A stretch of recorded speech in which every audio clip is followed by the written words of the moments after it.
thanks to X8 Web Design for sponsoring this video. Palmer Luckey is one of the youngest people to have founded 2 unicorn companies and is certainly one of the most important technologists in the 21st century.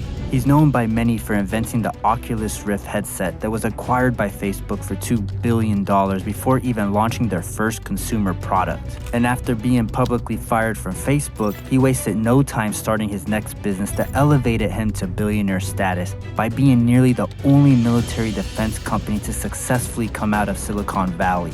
He's on a mission to disrupt the military-industrial complex by bringing the military's lagging defense systems up to speed using artificial intelligence. Understanding Palmer's motivation means to internalize the American dream because he's more than just a rags to riches story. His worldview and what he's willing to do about it is strikingly unique among his peers. He could be the man to set off a renaissance that is desperately needed if America is to keep its technological and military superiority that allows us to have and enjoy our freedoms. So how did a young Palmer Luckey find himself intertwined in a controversy that threatened to undo all he worked hard for? Why was he publicly and abruptly fired from Facebook? And most importantly, as an aspiring entrepreneur, how the heck did he build 2 unicorn companies before the age of 30? This is the little-known story of Palmer Luckey.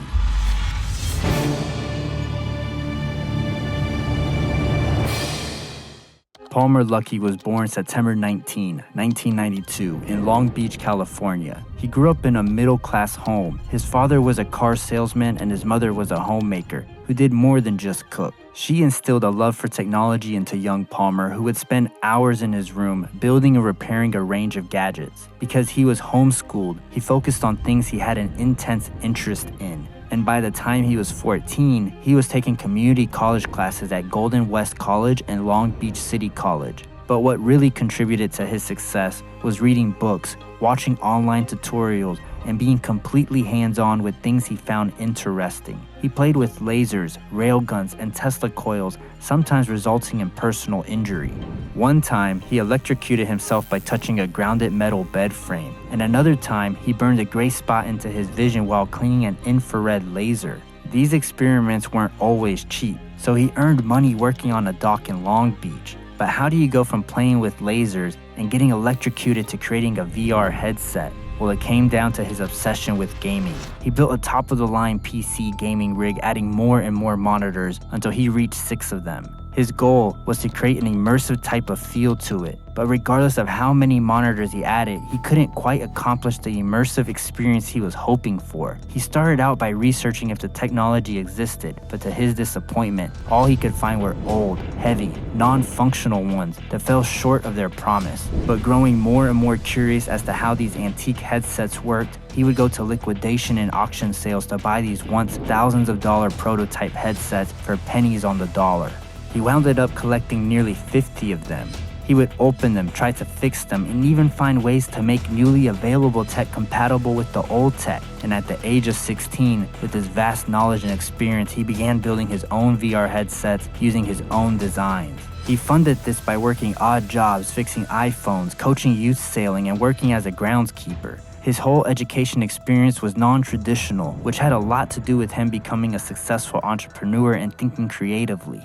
Even though he was clearly bright, he didn't quite fit in at the top engineering schools like Stanford or MIT, so he instead opted to attend California State University. His intention in 2010 was to graduate with a degree in journalism, focusing on the tech space. He felt there was an opportunity to level up the quality of journalism because he had a deep understanding of it himself and found countless errors in other writers' work. But in 2009, while working for the university's student-run newspaper, the Daily 49er, the 17-year-old Palmer identified a few key areas that seemed to be essential to creating a good VR experience. Things like 3D stereoscopy, which would give the viewer a sense of depth for what they were looking at, lighter and more comfortable headsets, and a wider field of view to help with peripheral vision. Fortunately for Palmer, this hobby was just that, a hobby, which allowed him to do the thing he loved without the stress of figuring out a way to become profitable. Which was good because there was no clear path to success or a mainstream market for this. There was no working headset, nothing that came close to his vision. He combined the lessons he learned with the advances in adjacent fields. He wanted his VR headset to be aimed at the everyday consumer. By the time he reached the 6th version of his headset, he had achieved an ultra-realistic feel. He named his headset the Rift because the experience was so real between the real world and the virtual one. With a functional prototype, he began to build a community around the product. When the product began to draw the attention of thousands of people, he decided to drop out of college. One of these members in his community was Brendan Arib. He convinced Palmer that entrepreneurship was the only way to guarantee that VR would become a reality. Brendan was the perfect mentor because he was only 10 years older but had already built and sold a tech company for hundreds of millions of dollars. And with his help, Palmer would build a company around the Rift VR headset, a company that would take the world by storm and get acquired by Facebook for billions of dollars. And just when everything seems to be moving along, Palmer gets plunged into a national controversy. But we'll go into this further a little later in the story.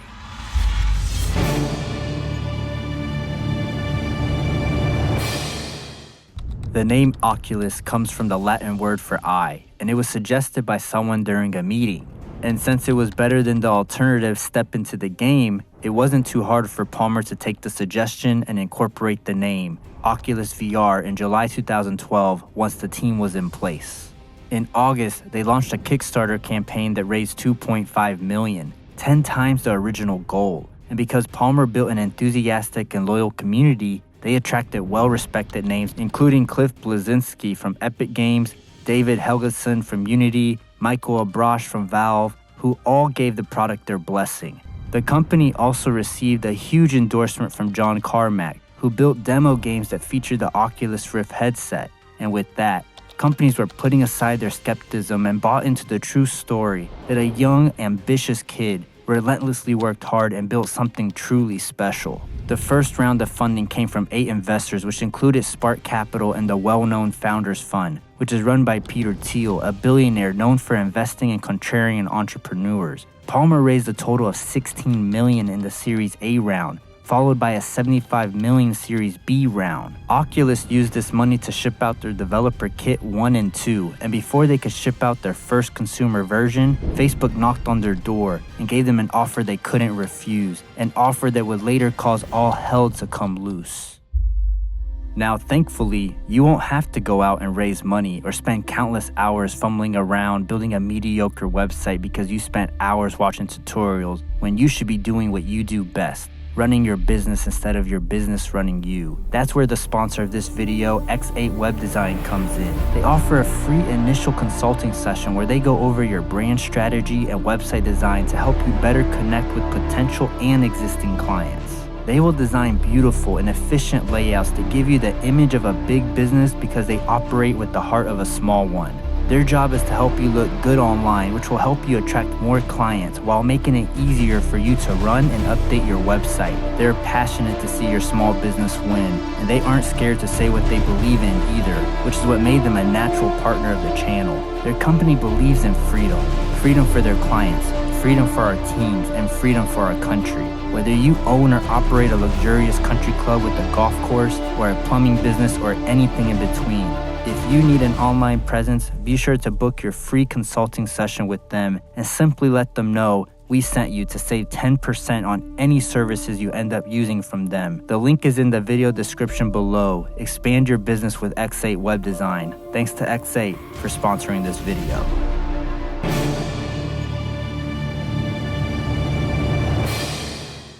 Mark Zuckerberg offered Palmer $2.3 billion for a company that hadn't even delivered a consumer product yet. But the deal made Palmer a multi-millionaire. Forbes' research team estimated Palmer made a monstrous $700 million. Immediately after he made his decision to sell, he took to the Oculus subreddit to break the news and explain to his community why he accepted the offer. The deal with Facebook brought the resources needed to make virtual reality accessible to everyone. It helped turn Oculus's somewhat unpredictable future and made it much more certain. But regardless of what Palmer said, many in the community hated the decision because they knew all too well Facebook's history of lying and breaking promises. They knew that eventually Facebook would do something to kill the soul of the business. More specifically, they suspect that Facebook would eventually ruin the VR experience by adding ads and requiring users to have a Facebook account. And just like they predicted, all those fears turned out to be true. However, when you step back and put yourself in Palmer's shoes, you can't really blame him for doing what he did. Oculus was barely 2 years old, and this deal would make him richer than his wildest dreams. There was also no guarantee that VR would go mainstream and succeed. In the beginning, the partnership seemed authentic and full of opportunity. Both Mark and Palmer's visions were aligned that virtual reality would be the future, but they differed on the details. Disputes started becoming more and more frequent. They disputed over whether Oculus users should be required to sign up for a Facebook account. They argued about tracking customers' usage across VR apps for targeted advertising. Everything that the community feared and knew would happen was coming to fruition. But all those product-oriented disputes came to a halt in September of 2016, when the Daily Beast reported that Palmer donated $10,000 to an anti-Hillary Clinton meme campaign. It's important to remember, this was 2016, before all the recent events that have further escalated tensions between the right and the left. Silicon Valley is located in California, and California is a heavily blue-leaning state. So the thought that Palmer Luckey would donate money to anyone who wasn't a leftist came off to all his peers as unfathomable and something that couldn't be tolerated.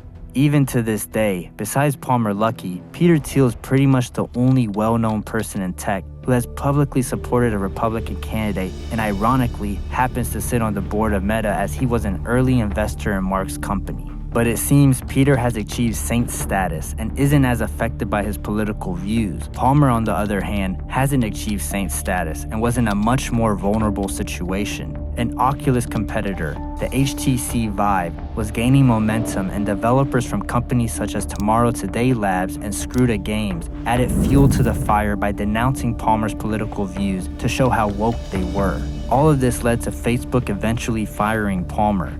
Some people say the core reason for firing him was because he supposedly funded hate speech, but the not-for-profit that he donated to, Nimble America, simply put up billboards that looked like this. Palmer ended up suing Facebook because he believed Facebook violated California law by punishing him for political activity. The billboard didn't meet the criteria for hate speech, and just because you don't agree with someone doesn't mean they are doing something wrong and that they should be fired. The courts agreed with Palmer and awarded him $100 million in damages. I believe what makes America actually great is the ability to support any party you choose, but even more fundamental than that is protecting your ability to express your opinions without fear that you will lose your source of income. Your income gives you the ability to feed and put a roof over your family's head, and taking away this ability is a form of suppression. I believe the courts ruled in favor of Palmer for this reason. Now that Palmer was free from the grasp of Facebook, he didn't waste any time and went straight into building out his new vision. He would embark on a path that very few travel and come out succeeding. He was determined to disrupt the military-industrial complex.